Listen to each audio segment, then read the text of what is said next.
No 1. marta Rēzeknē bija paredzēts uzsākt Atbrīvošanas ielas rekonstrukciju, taču augstā laika dēļ darbi aizkavējušies un iela satiksmē vēl nav slēgta. Zemo gaisa temperatūru dēļ nevarēja uzsākt, jo tieši pirmie darbi, kas ir saistīti ar asfalta frēzēšanu, tur tehnoloģiski nevar tā iekārta strādāt tādās zemās temperatūrās. Mēs veicām visus sagatavošanas pasākumus, lai tos darbus varētu uzsākt, bet, diemžēl, viņus nācās atlikt uz vēlāku laiku.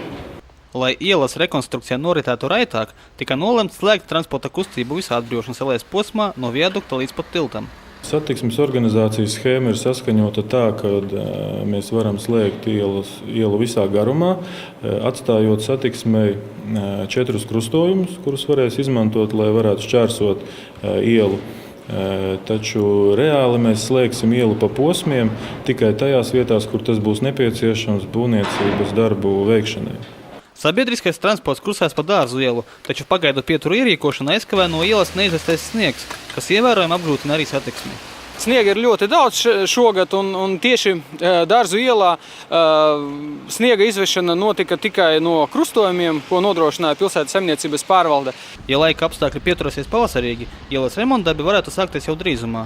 Gaisa temperatūra, kā ir tagad, tad mēs varētu nākošu nedēļu uzsākt tos darbus, sākot no šeit pie Latgales Māras pieminekļa, sākt asfalta frēzēšanu un vēlāk pie Lubānas ielas pie tilta. Atbrīvošanas ielas rekonstrukcijas darba grupas sēdē tika apspriestas nelielas izmaiņas projektā, kas paredz bruģēta veloceliņa izbūvi visas ielas garumā, kā arī dekoratīva akmens plākšņu izvietošanu tilta konstruktīvajā daļā, uz kurām būs uzrakstīti Rēzeknes vēsturiskie nosaukumi. Tiks nozāģēta arī daļa koku. Darbi sāksies faktiski ar koku zāģēšanu dažos posmos, un tikai tad notiks arī konkrēta asfalta seguma noņemšana.